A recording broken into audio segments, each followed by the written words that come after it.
আপনারা যেখান থেকে সকলকে আন্তরিক ধন্যবাদ। আজকে আমি একটা বিষয় নিয়ে আলোচনা করব। বিষয়টা হচ্ছে বাংলাদেশের শিক্ষা ব্যবস্থা। আপনারা যারা বিভিন্ন দেশে গেছেন এবং ওইসব দেশের যে লেখাপড়ার মান এইসব নিয়ে যারা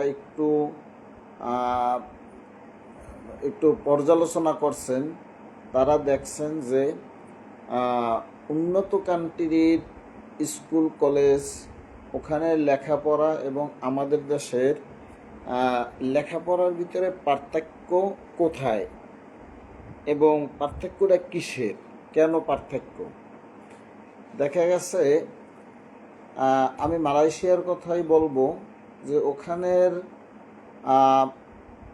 পঞ্চম শ্রেণীর একজন ছাত্র বা ছাত্রী, তাদের ভিতরে যেই দক্ষতা অর্জন হয় আমাদের দেশের ডিগ্রি পাশের ছেলেমেয়েদের ভিতরেও সেই দক্ষতা অর্জন হয় না। এর কারণ কি? আপনার ইউরোপ, আমেরিকা, চীন, জাপান, রাশিয়া ওসব দেশের শিক্ষার্থীদের ভিতরে তাদের ভিতরে যে দক্ষতা, সেই দক্ষতা আমাদের দেশের ছাত্রছাত্রীদের ভিতরে নেই। এর কারণ কি? তো আসলে প্রথম কারণ হচ্ছে শিক্ষা জিনিসটা আসলে কি? শিক্ষা হচ্ছে জানা, এবং আমরা এইটা জানি কিসের জন্য? আমরা জানি যে আমি একটা জিনিস জানবো এবং সেটাকে আমি লালন করব এবং সে অনুযায়ী আমি পরিচালিত হব, তাহলে আমার জানার সার্থকতা আসবে। কিন্তু আমাদের দেশের যে শিক্ষা ব্যবস্থা, সেইটা হলো মুখস্থ নির্ভর শিক্ষা ব্যবস্থা। অর্থাৎ আমি বই পড়ছি, মুখস্থ করছি, পরীক্ষার হলে গেছি, লেখছি, এই পর্যন্ত আমার কাজ শেষ। এরপর বোর্ড আমাকে একটা সার্টিফিকেট দেবে, সেই সার্টিফিকেট নিয়ে আমি চাকরির আশায় ঘুরতে থাকব। এইটা হইল আমাদের দেশের শিক্ষা ব্যবস্থা। কিন্তু উন্নত কান্ট্রির, আপনার ইউরোপ, আমেরিকা, চীন, জাপান, এই যে উন্নত কান্ট্রির শিক্ষা ব্যবস্থাটা আসলে কেমন? তারা একদিকে জানে, অর্থাৎ তারা লেখাপড়া করে, এই লেখাপড়াটা তারা নিজেদের ভিতরে লালন করে এবং এই সে যা শিখছে এটাকে সে প্রয়োগ করার চেষ্টা করে এবং সে দক্ষতা অর্জন করে। ওইসব দেশের পরীক্ষা কিন্তু আমাদের দেশের পরীক্ষার মতো না। যেমন আমরা মুখস্থ করছি, কাগজে লিখে আসছি, আমাকে একটা সার্টিফিকেট দিছে, এইটা না। আপনারা যারা উন্নত কান্ট্রি লেখাপড়ার সাথে জড়িত আছেন, আপনারা জানবেন যে ওদের লেখাপড়া, ওদের যে পরীক্ষার সিস্টেম, ওদের পরীক্ষার সিস্টেম হইল দক্ষতা নির্ভর। অর্থাৎ আপনি যে জানলেন, আপনি যে লেখাপড়া করছেন, আপনি কতটুকু দক্ষতা অর্জন করতে পারছেন, সেইটার উপরে হইল তাদের নাম্বার, এবং গবেষণার উপরে হইল তাদের তারা কতটুকুকে গবেষণা করতে পারে, এর উপরে ভিত্তি করে কিন্তু তাদের স্কলারশিপ দেওয়া হয়। যেই জিনিসটা আমাদের দেশে নাই, বরং যতটুকু আছে কেউ কিন্তু এসব বিষয় কোনোভাবেই কোনো গুরুত্ব দেয় না। যেমন বর্তমান বিশ্বে আপনি যদি বর্তমান বিশ্বের সাথে তাল মিলাইয়া চ্যালেঞ্জ করে লেখাপড়া করতে চান, তাহলে ইংরেজি এবং আইসিটি, তথ্য প্রযুক্তি, এই দুইটা সাবজেক্ট আপনাকে জানতেই হবে, বুঝতেই হবে। আমাদের দেশের অবস্থা কি? আইসিটি আমাদের দেশে আছে নামে মাত্র আইসিটি, এই আইসিটির ক্লাসও তেমন হয় না। আর শুধু ক্লাস না, আইসিটির বিষয়টা কিন্তু আসলে প্র্যাকটিক্যাল। যে আমাদের দেশের ছাত্রছাত্রীরা তারা সেই ডিগ্রি অর্জন করার পরে আবার কম্পিউটার প্রশিক্ষণ দিতে হয়। ডিগ্রি পাস করার পরেও কম্পিউটার কিভাবে অন করবে, কিভাবে কম্পিউটার অফ করবে, অন করবে, এবং সে কিভাবে একটা টেবিল সাজাইবে, এবং সে কিভাবে একটা ইমেল প্রেরণ করবে, একটা ইমেল ড্রাফট করবে, এই সব বিষয়ে কোনো ধারণাই থাকে না। অথচ উন্নত কান্ট্রিতে সেই সপ্তম শ্রেণী পঞ্চম শ্রেণীতে যারা পড়ে, অর্থাৎ প্রাইমারি লেভেলে, এখানেই কিন্তু এখান থেকেই তারা সেই আইসিটির যে মূল যে জিনিসগুলা, প্রজেক্টর সিস্টেম, কম্পিউটার, ইন্টারনেট ব্যবস্থা ইত্যাদি, এই সব বিষয় কিন্তু তাদেরকে সেই প্রাথমিক যে শিক্ষা ব্যবস্থা সেখান থেকেই তাদেরকে শিখাইয়ে দেওয়া হয়। এবং শুধু শেখা না, যেমন আমাদের দেশে পরীক্ষা হয় কি, কাগজ কলম দেয়, তারপর লিখতে হয়, আইসিটিও আমরা লেখি, কিন্তু উন্নত কান্ট্রিতে কিন্তু লেখা না, আপনার সামনে কম্পিউটার দেবে, কম্পিউটারে আপনি একটা টেবিল সাজাইবেন, কম্পিউটারে আপনি একটা ইমেল প্রেরণ করবেন। আমরা দেখা গেছে কি বই থেকে পড়িয়ে তারপর আমরা লিখি। আসলে যদি আমাদের সামনে কম্পিউটার দেওয়া হয় তাহলে আমরা কম্পিউটার সম্পর্কে কিছুই বুঝবো না।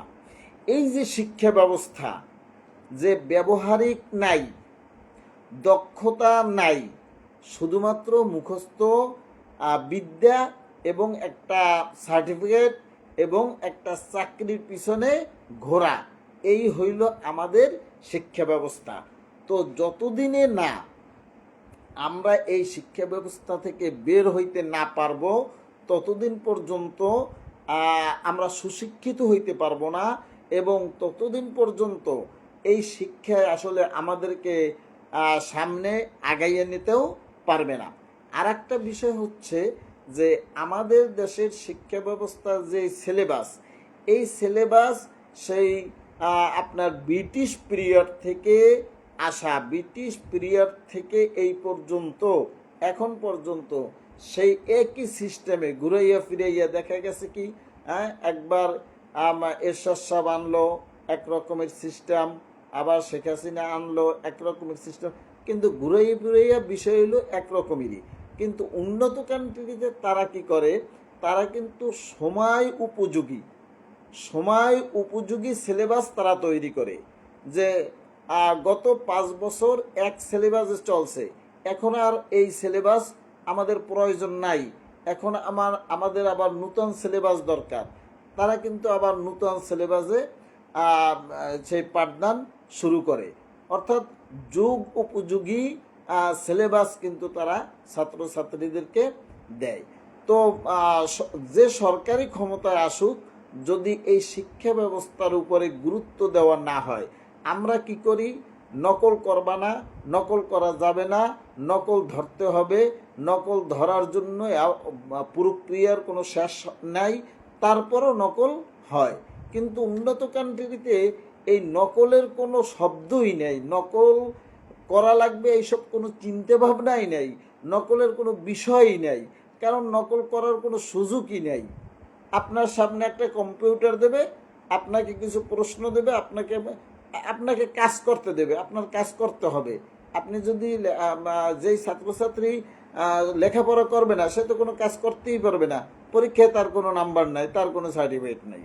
আর একটা বিষয়, যে আমাদের দেশে এসএসসি পাস করার পরে যদি কেউ বাহিরে পড়াশোনা করতে যাইতে চায়, তাহলে তাকে কিন্তু আবার আলাদা করে একটা লেখাপড়া করা লাগে। কিসের জন্য? ওই ভার্সিটিতে ভর্তি হওয়ার জন্য একটা যোগ্যতা অর্জন করা লাগে। অথচ আমাদের বাংলাদেশ ছাড়া অন্য সব দেশে তারা এসএসসি পাস করার পরেই তারা যে কোনো ভার্সিটিতে ভর্তি হওয়ার এবং ভার্সিটিতে পড়াশোনা করার মতো যোগ্যতা তারা অর্জন করে।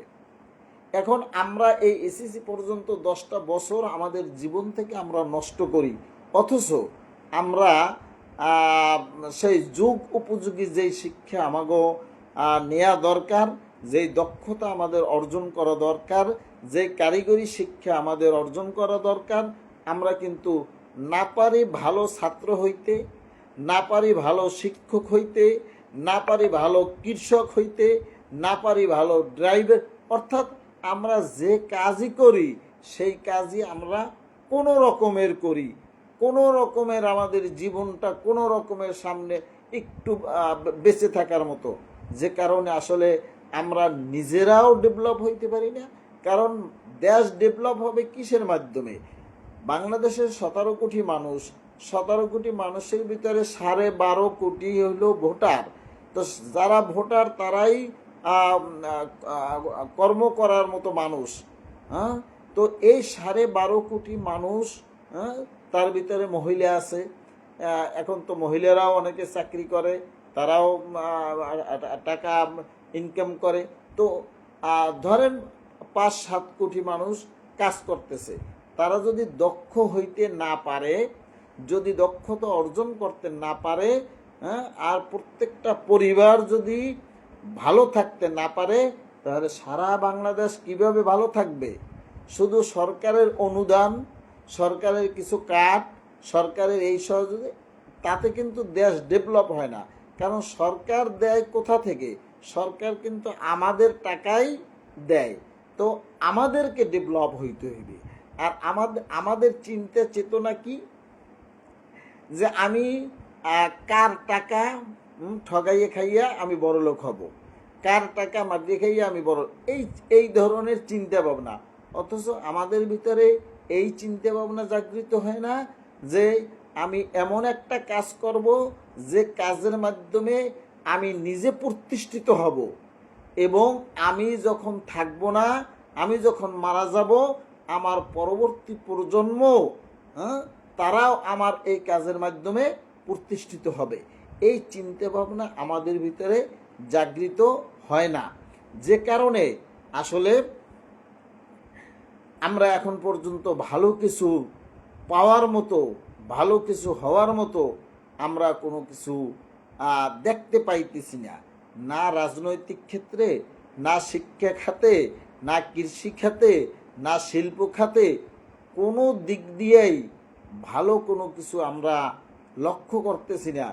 আর যতক্ষণে না আমাদের এই শিক্ষা ব্যবস্থার আমূল পরিবর্তন না হয়, শিক্ষা ব্যবস্থা যতদিনে মানুষ আসলে শুধু চাকরির জন্য না, মানুষ নিজেকে প্রতিষ্ঠিত করার জন্য, প্রতিষ্ঠিত বলতে কিন্তু চাকরি না, চাকরি কি? চাকরি তো আমি একজনের কাজ করার জন্য, এইটা না, আমি নিজে প্রতিষ্ঠিত হইতে হইবে এবং মানুষকে আমি প্রতিষ্ঠিত করব। এই ধরনের চিন্তা চেতনা যতক্ষণ পর্যন্ত শিক্ষার্থীদের মেধায় না আসবে, শিক্ষকদের মেধায় না আসবে, ততদিন পর্যন্ত সুশিক্ষিত নাগরিক দেশে তৈরি হবে না, আর দেশ সামনে এগিয়ে যাওয়াও সম্ভব নয়। তো আমার এই আলোচনা হয়তো কারো ভালো লাগবে, কারো ভালো লাগবে না, তবে আমি আশাবাদী কোনো একটা সময় কখনো না কখন যে আমার এই কথা কেউ না কেউ ধারণ করবে এবং উপকৃত হবে। সবাইকে ধন্যবাদ। আসসালামু আলাইকুম।